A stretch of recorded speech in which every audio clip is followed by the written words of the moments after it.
how to log into AxisCare account. So without any further ado, let's jump into the video.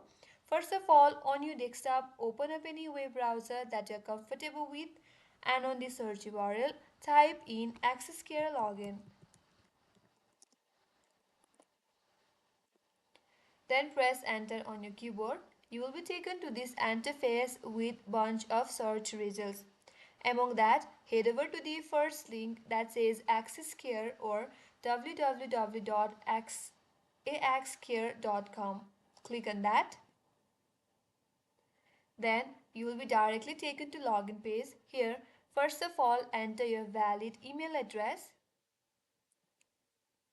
and under that enter your correct password associated with your account.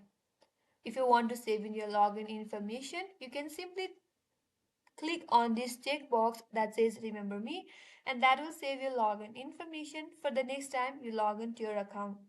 Or in case you forgot your password, there is a link provided that says forgot your password.